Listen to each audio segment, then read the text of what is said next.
সকাল সকাল পুজো দেবো, তার জন্য ফুল তুলে নিচ্ছি। সুপ্রভাত সকল বন্ধুদের।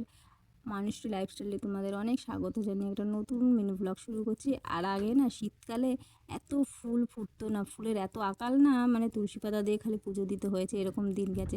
আর গরমে পড়তে না পড়তে এত গাছে ফুল ফোটা ধরেছে না, মানে কি বলবো। বিশেষ করে আমার নয়নতারা গাছটা লাগিয়েছিলাম, এত ফুল ফোটে মানে পুজো দিয়েও শেষ করতে পারি না।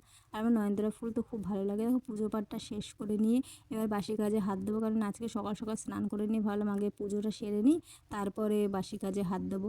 পুজো আর রান্নাটা এই দুটো মানে সংসারের সবথেকে বড় কাজ আমার মনে হয়। এই দুটো সারা হয়ে গেলে মানে সংসারের অর্ধেক কাজ হয়ে যায়। দেখো তারপর ছেলে একটা আম এনেছিল, এটা কাঁচা মিঠে আম।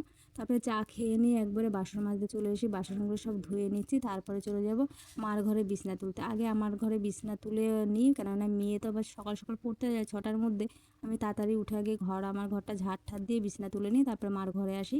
মার ঘরটা এখন বিছনা তুলে নিয়ে একবার ঝাড় ঠাড় দিয়ে একবার উঠোনটাও ঝাড় দিয়ে নিচ্ছি। ঝাড়টা দিয়ে নিয়ে আবার তো রান্না বান্না আছে, আর আজকে বেশি কিছু রান্না করব না। এখন তো কেটেছি লাউ শাক, লাউ শাকটা রান্না করব। তোমাদের যদি ভিডিও ভালো লাগে চ্যানেলটিকে সাবস্ক্রাইব, একটা লাইক কমেন্ট করে আমার পাশে থেকো অবশ্যই। আজকে লাউ শাকটা সোমবারে রান্না করব। আমি লাউ শাকটা সোমবারেই রান্না করি কিন্তু।